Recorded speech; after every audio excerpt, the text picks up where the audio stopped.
हरियाणा और जम्मू कश्मीर विधानसभा चुनाव के वोटों की गिनती जारी है। अभी तक रुझानों में हरियाणा में भारतीय जनता पार्टी हैट्रिक लगाती दिख रही है। बीजेपी ने बहुमत का आंकड़ा पार कर लिया है और हरियाणा में लगातार तीसरी बार बीजेपी सरकार बनाती हुई दिखाई दे रही है। इस बार हरियाणा में बीजेपी 2019 से भी ज्यादा सीटें हासिल करती हुई दिखाई दे रही है। वहीं कांग्रेस को बड़ा झटका लगा है और वो बहुमत के आंकड़े से काफी दूर पहुंच गई है।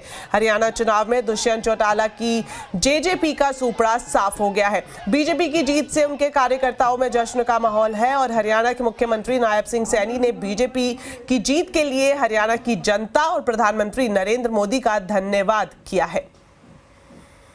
मैं हरियाणा के 2 करोड़ 80 लाख लोगों का दिल से धन्यवाद करता हूं और अपने लोकप्रिय प्रधानमंत्री, विश्व के नेता आदरणीय नरेंद्र मोदी जी, ये पूरा का पूरा श्रेय मैं आदरणीय मोदी जी को देता हूं। उनके आशीर्वाद से, उनकी गाइडलाइन के अंदर, उनकी जो नीतियां हैं, उन नीतियों के ऊपर हरियाणा के लोगों ने मोहर लगाई है। तो जिस तरह से आपने सुना, नायब सिंह सैनी को जो जीत बीजेपी की हरियाणा में सामने आई है उसका श्रेय वो प्रधानमंत्री नरेंद्र मोदी और हरियाणा की जनता को दे रहे हैं। वहीं इस बीच कांग्रेस ने अब हरियाणा में अपनी हार मान ली है। कांग्रेस की नेता कुमारी सैलजा ने कहा कि मौका पार्टी चूक गई लेकिन जंग जारी रहेगी। इस बात का मंथन करेंगे कि आखिर गलती कहां हुई।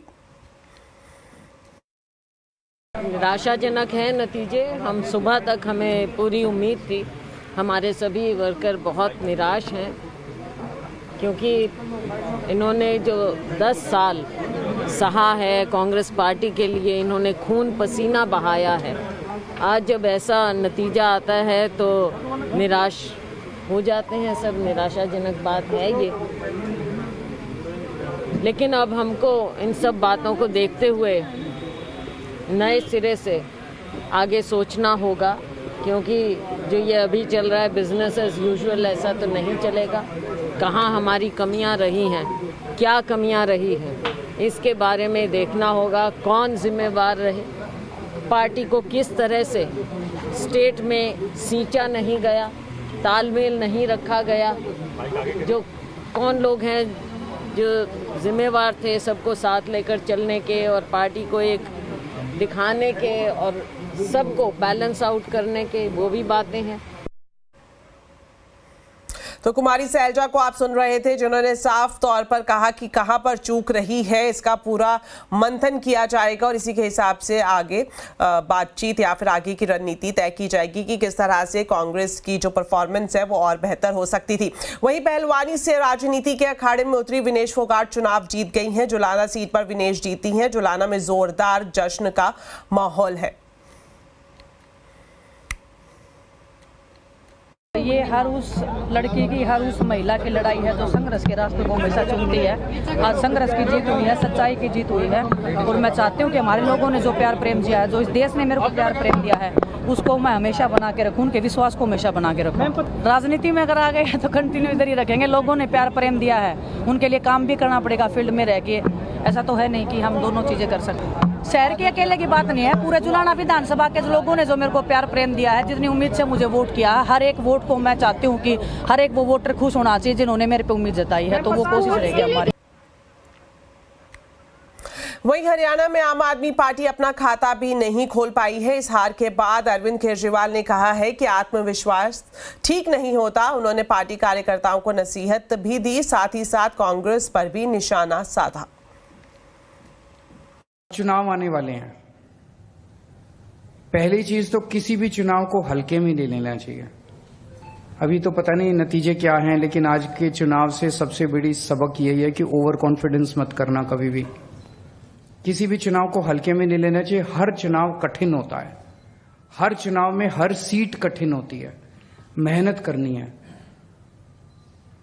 और लड़ाई मत करना, अपने एमएलएस के साथ लड़ाई मत करना। इस चुनाव के अंदर सबसे इंपॉर्टेंट रोल आपका होगा, क्योंकि अब हम एमसीडी में हैं। जनता उम्मीद करती है भाई बेसिक चीज है, सफाई तो करेंगे, बाकी चीजें तो जनता माफ कर देगी, सफाई तो करेंगे। अपने अपने एरिया में घूम घूम के कोशिश करो कि कूड़ा उठ जाए डेली झाड़ू लग जाए, कूड़ा उठ जाए डेली झाड़ू लग जाए।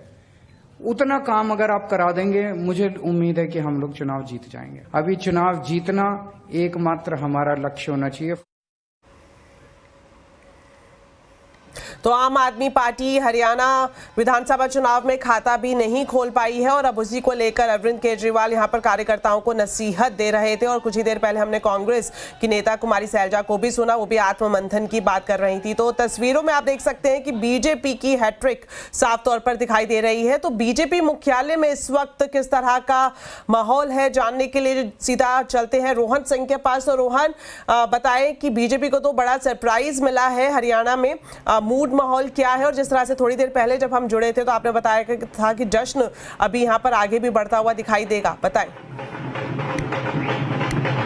पहले मैं आपको आज के कार्यक्रम बता दूं कि यहाँ पर अभी से थोड़ी देर में पार्टी अध्यक्ष जेपी नड्डा आएंगे और चूंकि लोकसभा चुनावों के बाद ये पहले बड़े चुनाव है, ये भी जेपी नड्डा के नेतृत्व में ही लड़े गए, तो पार्टी इसके लिए काफी तैयारी कर रही है। कई सारे छोटे बड़े नेताओं का आना ऑलरेडी यहाँ पे शुरू हो चुका है और 7:30 बजे सबको इंतजार है जब प्रधानमंत्री मोदी यहाँ खुद आएंगे, पार्टी नेताओं से मिलेंगे और कार्यकर्ताओं को उसके बाद संबोधित करेंगे। तो उसकी तैयारियां यहाँ पे चल रही है। बाकी मैं यहाँ पे आपको कुछ दृश्य दिखाना चाहूंगा, अपने कैमरामैन को कहूंगा कि दिखाएं, जहाँ पे ढोल नगाड़े घंटे पटाखे सब कुछ यहाँ पे दिखेंगे और यहाँ पे कुछ लोग देख सकते हैं कि ट्रेडिशनल ड्रेस में यहाँ पे आए हुए हैं, डांस तक कर रहे हैं और ये यहाँ का माहौल है। यहाँ पे पार्टी इसको एक सेलिब्रेशन, एक इवेंट के रूप में सेलिब्रेट कर रही है। नरेंद्र मोदी के फोटोज, कटआउट, इसके अलावा भाजपा के झंडे आपको हर जगह दिखेंगे। लोग यहाँ नृत्य करते हुए दिखेंगे। यहाँ के कुछ लोगों से हम यहाँ बात करते हैं और उनसे पूछते हैं कि कितना कैसा माहौल है, ये बताइए क्या माहौल है आपको और क्या यहाँ पे आपको बड़ी जीत की? देखिए, हिंदू बटेगा तो कटेगा। मोदी जी हैं तो हिंदू देश के लिए एकत्रित हो रहा है और पूरे देश में हर राज्य में मोदी जी की सरकार है।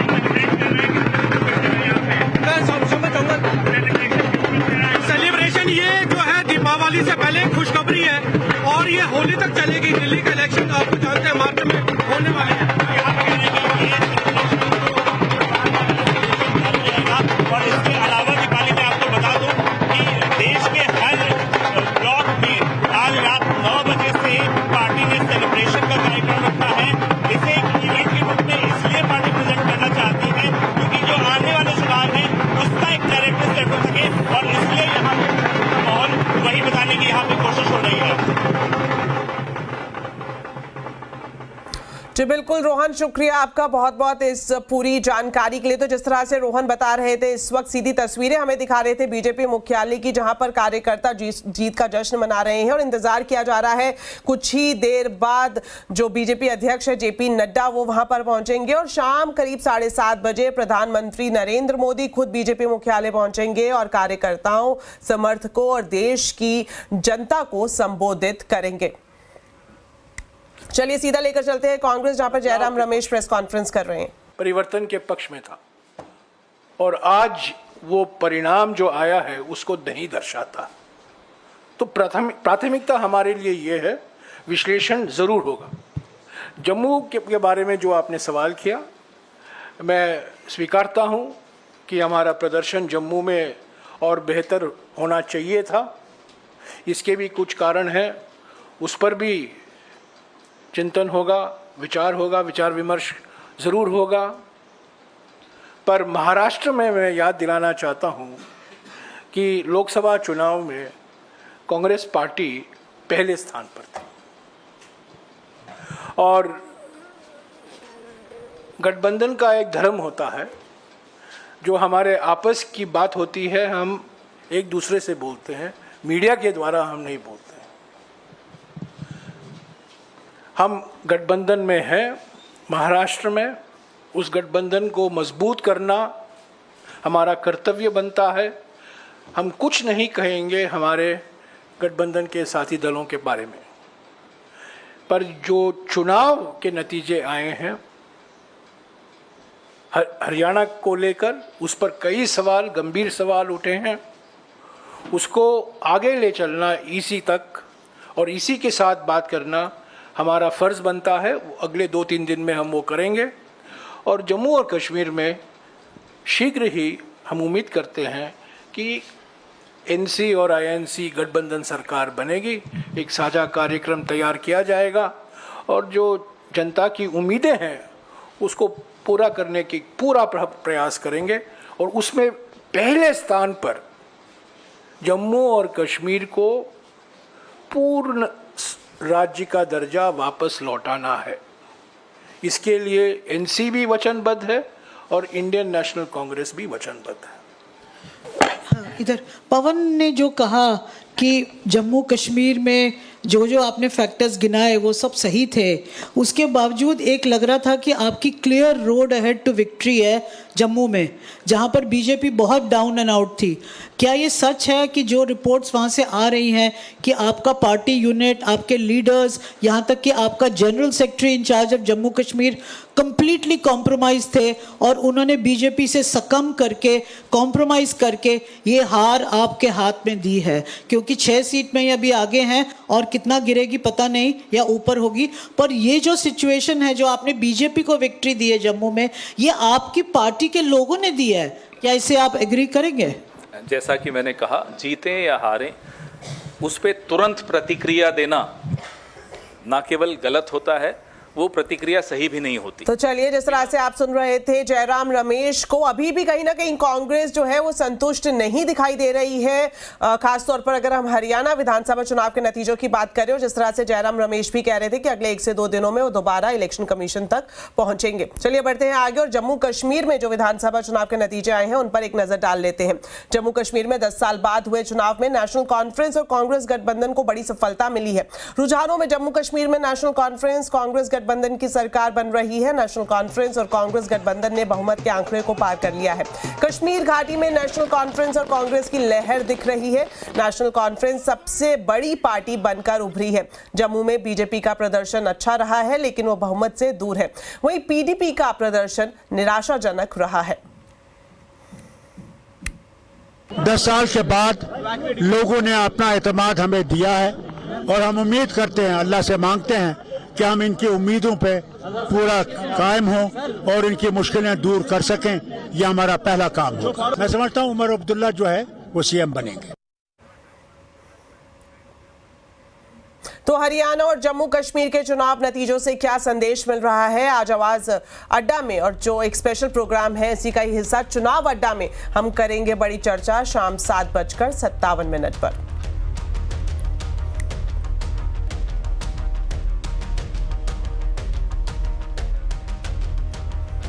चलिए अब बात करते हैं बाजार की। 6 दिनों की गिरावट के बाद आज बाजार में जोश दिखा। सेंसेक्स निफ्टी बढ़त के साथ बंद हुए। सेंसेक्स 585 पॉइंट चढ़ा तो निफ्टी 217 पॉइंट चढ़कर बंद हुआ। वहीं mid cap small cap shares में अच्छी खरीदारी दिखी। तो मार्केट का पूरा हाल अब समझते हैं कंचन नौटियाल से। तो कंचन, किन शेयर्स में गिरावट रही और कहां तेजी दिखी? सबसे पहले बात कर लेते हैं निफ्टी 50 के जो टॉप गेनर आज के रहे हैं। तो सबसे पहले नाम आता है ट्रेंड का, जहां पे हमें करीबन 8% की एक तेजी देखने को मिली है। बजाज ऑटो 2.5%, अपोलो हॉस्पिटल में भी करीबन 2.25% और अडानी एंटरप्राइजेस में भी करीबन 5.5% का एक अपसाइड मोमेंटम देखने को मिला है। लूजिंग साइड में टाइटन करीबन 3% की कमजोरी के साथ एसबीआई लाइफ 3.5%, बजाज फाइनेंस में करीबन 1.25% और बजाज फिनसर्व में भी करीबन 2.5% की एक गिरावट देखने को मिली है।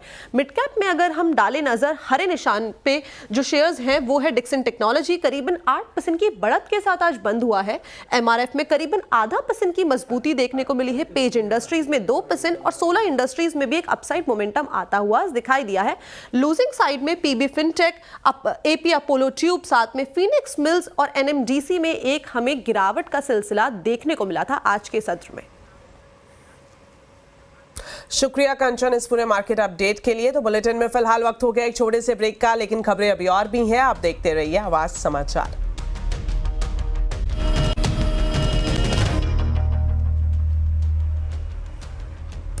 ब्रेक ब्रेक के बाद आपका स्वागत है। BYD ने भारत में अपनी नई फैमिली इलेक्ट्रिक कार E-Max 7 को लॉन्च कर दिया है। कंपनी ने कार को प्रीमियम और सुपीरियर वेरिएंट में लॉन्च किया है। E-Max 7 की कीमत करीब 27 लाख रुपए से शुरू होती है। इसे 2 सीटिंग लेआउट 6 और 7 सीटर में लॉन्च किया गया है। सिर्फ 8.6 सेकंड में ही ये कार 0 से 100 किलोमीटर प्रति घंटा की रफ्तार पकड़ने में सक्षम है। तो इस नई कार के लेटेस्ट फीचर्स बता रहे हैं कुमार संजय। BYD ने अपनी MPV E-Max 7 लॉन्च कर दी है, आपके सामने है। कीमत है 26,90,000 से, जो उसकी टॉप वेरिएंट उसकी कीमत है 29,90,000 रुपया। ये गाड़ी जो पहले से E6 गाड़ी थी उसको रिप्लेस करेगी और इसकी जो सबसे बड़ी खासियत है कि इसमें 2 सीटिंग ऑप्शन मिल रहा है। पहला है 6 सीटर और दूसरा है 7 सीटर और इसके 2 वेरिएंट कंपनी लॉन्च की है। पहला है जो 55.4 किलोवाट बैटरी पैक यानी छोटा वाला, उसकी कीमत है 26,90,000 रुपया और दूसरा मॉडल है जिसकी हायर रेंज है, उसके जो बैटरी पैक है 71.8 किलोवाट और जो उसकी रेंज है कंपनी का दावा है 530 किलोमीटर और उसमें करीब 150 किलोवाट पावर देने वाला मोटर लगा हुआ है। और इस BYD E-Max की जो सबसे बड़ी खासियत है स्पेस, जी हाँ, इनोवा से भी ज़्यादा स्पेस मिलता है। थर्ड रो सीट फोल्ड कर दें तो पीछे आपको करीब 580 लीटर का बूट स्पेस मिलता है। साथ ही इसमें 17 इंच का टायर दिया गया है, 170 mm का ग्राउंड क्लियरेंस मिलता है और सेफ्टी के लिए 6 एयर बैग ADAS के सारे फीचर्स इसमें दिए गए हैं और इसके इंटीरियर में 12 इंच से ज़्यादा एक बड़ा सा स्क्रीन दिया गया जिसके बटन के सहारे आप रोटेट भी कर सकते हैं। अब देखना होगा कि इसके खरीदार कितने आते हैं। भावेश अग्रवाल की ओला इलेक्ट्रिक कंपनी को सेंट्रल कंज्यूमर प्रोटेक्शन अथॉरिटी की तरफ से बड़ा झटका लगा है। CCPA ने खराब सर्विस की हजारों शिकायतों पर एक्शन लेते हुए कंपनी को कारण बताओ नोटिस जारी किया है। सूत्रों के हवाले से जो खबर मिल रही है उसके मुताबिक नेशनल कंज्यूमर हेल्पलाइन पर कंपनी के खिलाफ पिछले 1 साल में 10,644 शिकायतें आ चुकी हैं। कंपनी पर खराब सर्विस, गलत विज्ञापन, अनफेयर ट्रेड प्रैक्टिस और कंज्यूमर राइट्स के उल्लंघन के आरोप लगे हैं। CCPA ने 15 दिनों के अंदर कंपनी से जवाब मांगा है। कंपनी ने CCPA से मिले नोटिस की जानकारी स्टॉक एक्सचेंज को भी दे दी है। तो चलिए अब आपको दिखाते हैं नवरात्रि की धूम।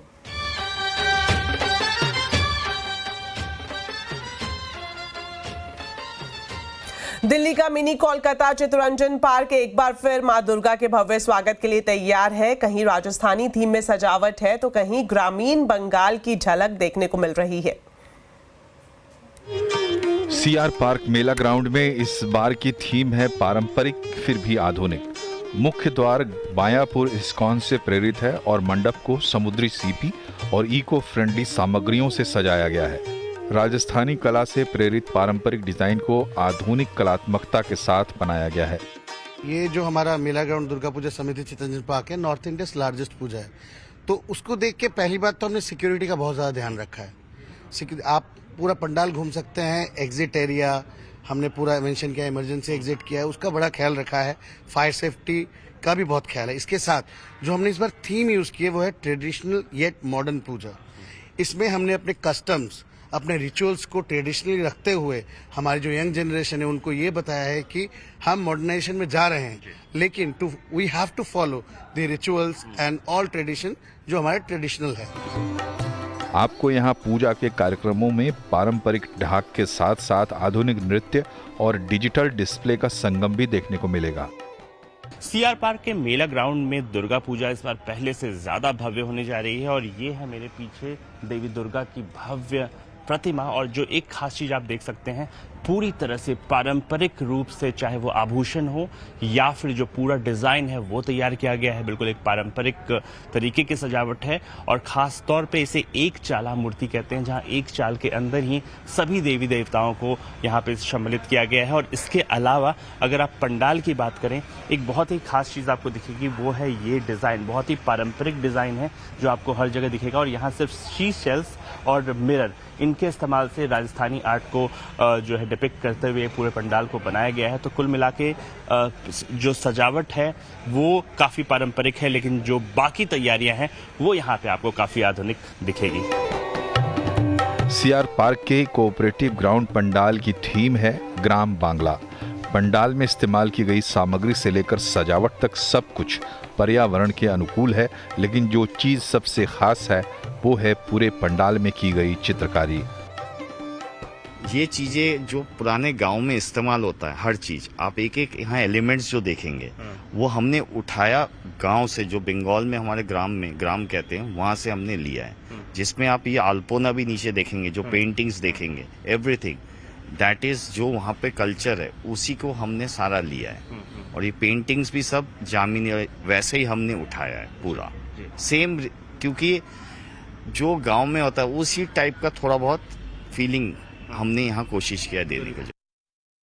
कॉर्पोरेटिव ग्राउंड पूजा समिति का पंडाल हमेशा हर साल अपने यूनिक थीम के लिए जाना जाता है, और इस बार की जो थीम है वो है ग्रामीण बांग्ला। और यहाँ की हर चीज़ आपको बंगाल के गांव की झलक देगी, चाहे वो ये हर चीज़ यहाँ पे इको फ्रेंडली है, यहाँ पे लकड़ी का इस्तेमाल हुआ है, ये जूट पर पेंटिंग की गई है। इन चित्रों को आप देखिए, पूरी तरह से जो लोक संस्कृति है उसकी झलक यहाँ पे देखने को मिलेगी। और पूरी कोशिश की गई है जिस तरह से एक आम बंगाल में जो गाँव होते हैं वहाँ आपको ले जाया जा सके यहाँ पे सीआर पार्क में।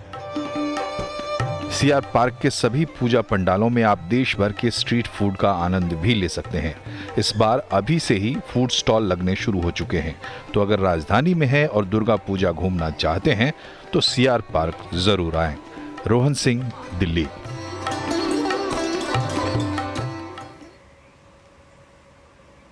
तो चलिए, मेरे साथ इस बुलेटिन में इतना ही, लेकिन जाने से पहले आपको बताते हैं आज शाम के स्पेशल प्रोग्राम के बारे में, जिसमें हम आपको बताएंगे सप्तमी, अष्टमी और नवमी पर पूजा की विधि क्या है, कन्या पूजन का क्या महत्व है। तो हमारा खास कार्यक्रम जरूर देखिए आज शाम 5:57 पर विधि से पूजन, देवी हो प्रसन्न।